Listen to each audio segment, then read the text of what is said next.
Supreme court में जनहित याचिकाएं तो कई दाखिल होती हैं, लेकिन एक ऐसी जनहित याचिका आई है जो शायद इससे पहले दुनिया भर में कहीं नहीं आई होगी। वो है कुरान की 26 आयतों को रिमूव करने की याचिका। और हम बात कर रहे हैं, याचिकाकर्ता हमारे साथ हैं सैयद वसीम रिजवी। वसीम साहब, ये कौन सी 26 आयतें हैं जिसको आपने रिमूव करने की अर्जी लगाई है सुप्रीम कोर्ट में? दोहार देखिए, प्रॉफिट मोहम्मद के बाद पहले खलीफा अबू बकर, दूसरे खलीफा उमर और तीसरे खलीफा उस्मान द्वारा कुरान को कलेक्ट करके और उसको जारी किया गया एक किताबी शक्ल में। कुरान के अंदर कुछ आयतें ऐसी हैं जो आतंक को बढ़ावा देती हैं, वायलेंस टीचिंग हम कहें उसको एक तरह से, वो कुरान के अंदर इस तरह की बातें हैं और बहुत अच्छी बातें भी हैं जो इंसानियत के लिए हैं। तो अल्लाह के मैसेज दो तरह के नहीं हो सकते। तो ये तीन जो खलीफा थे, इन्होंने ताकत का इस्तेमाल करते हुए कुरान के अंदर अमेंडमेंट करके इस तरह की आयतों को डालकर कुरान शरीफ को दुनिया के लिए जारी किया और उसी का सहारा लेकर पूरी दुनिया में आगे बढ़े हैं ताकत के दम पर इस्लाम को फैलाने के लिए। कोई भी धर्म मोहब्बत से फैलाया जा सकता है, ताकत के दम पर नहीं फैलाया जा सकता। और इस वजह से आज इस्लाम को फैलाने के लिए जो कुरान के अंदर अमेंडमेंट किए गए थे, जो इस तरह के मैसेजेस डाले गए थे, जो वायलेंस को बढ़ा रहे थे, जो जुल्म और ज़्यादती कर रहे थे, आज उसका फायदा आतंकवादी उठा रहे हैं। मदरसों के जरिए आम मुसलमानों के बच्चे उसको पढ़ रहे हैं और उनका जहन जो है वो कट्टरपंथ की तरफ बढ़ रहा है। तो ये बहुत नुकसानदेह, बहुत सी ऐसी बातें हैं जो हमने अपनी पहल में लिखी हैं, लेकिन क्योंकि अभी हमने पीआईएल दाखिल की है, कोर्ट में पेंडिंग है, वो बातें हम खुलकर नहीं बता सकते। लेकिन हमें उम्मीद है कि ये चीज़ें कोर्ट को इसमें इंटरफेरेंस करना चाहिए। हमारी देश की सुरक्षा से जुड़ा मामला है। इन 26 आयतें जो वायलेंस की टीचिंग है इस्लाम के अंदर, जो पूरी दुनिया में आतंक का सबब बनी हुई हैं, इनको कुरान से रिमूव होना चाहिए।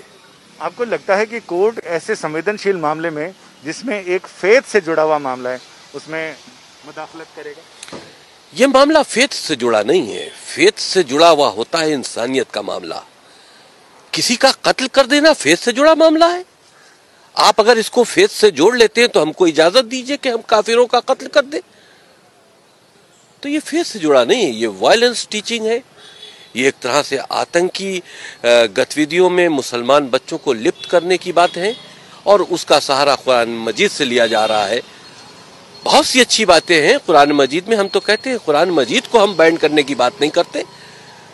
उसके अंदर जो वायरस खलीफाओं ने डाला है इस्लाम को आगे बढ़ाने के लिए ताकत के दम पर, उसको रिमूव करो, क्योंकि आज उसका गलत फायदा उठाया जा रहा है और मुसलमान बच्चों को आतंकवाद की तरफ लिया जाया जा रहा है। तो आपको लगता है कि जो किसी जमाने में इस्लाम की ताकत के बल पर इस्लाम को फैलाने की बात की जा रही थी, आज वही इस्लाम को कमजोर कर रहा है? जो बुनियादी शिक्षाएं हैं इस्लाम की इंसानियत के भले के लिए, जाहिर सी बात है, जिस वक्त ये कुरान के अंदर अमेंडमेंट करके इस तरह के अल्लाह के नाम से मैसेजेस डाले गए जो हमने चैलेंज किए हैं, उस वक्त तो उनका मकसद यही होगा कि हम इसको अपनी ताकत से जोड़े। अल्लाह के मैसेज के नाम पर जिहाद क्या है? ये उस वक्त जिहाद था कि इस्लाम को फैलाना था। आज वो जिहाद का गलत इस्तेमाल हो रहा है, आतंकवादी जिहाद का इस्तेमाल कर रहे हैं। तो उस वक्त तो इस्लाम का दायरा बढ़ाने के लिए ये काम किया गया था, लेकिन आज इस्लाम उसी से बदनाम हो रहा है।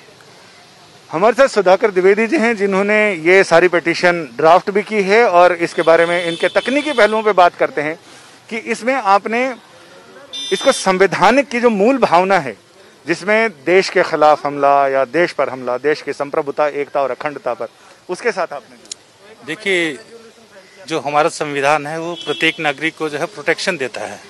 तो उसी प्रोटेक्शन में जो है कोई भी ऐसी टीचिंग नहीं हो सकती जिससे कि आतंकवाद की पढ़ाई हो, जिससे कि आतंकवाद को एजुकेट किया जाए। तो ऐसे किसी भी धर्म में, ऐसा नहीं कि केवल मुस्लिम धर्म में, किसी भी धर्म में इस तरीके की कोई भी टीचिंग हो तो उसको चैलेंज किया जा सकता है।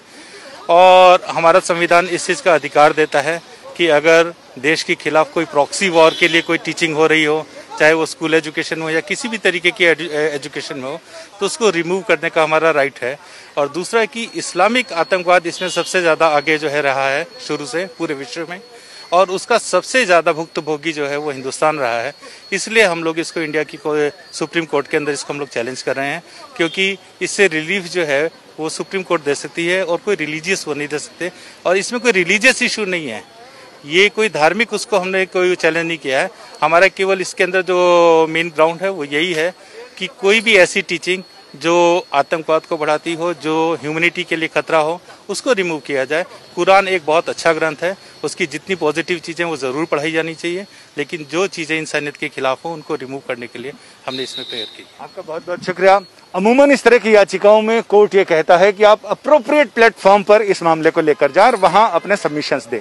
इसी को देखते हुए याचिकाकर्ता ने पहले ही देश के 57 ऐसे रजिस्टर्ड इस्लामिक संगठनों को इस याचिका की प्रति भेजी और उनसे ये कहा कि आपका जवाब इन 26 आयतों पर क्या है, जवाब अभी तक मिला नहीं है। लिहाजा ऐसे में उम्मीद की जा रही है कि अगले हफ्ते शायद ये मामला सुनवाई के लिए सुप्रीम कोर्ट की चौखट पर पहुंच जाए। कैमरामैन अनुराग सक्सेना के साथ संजय शर्मा, दिल्ली, आज तक।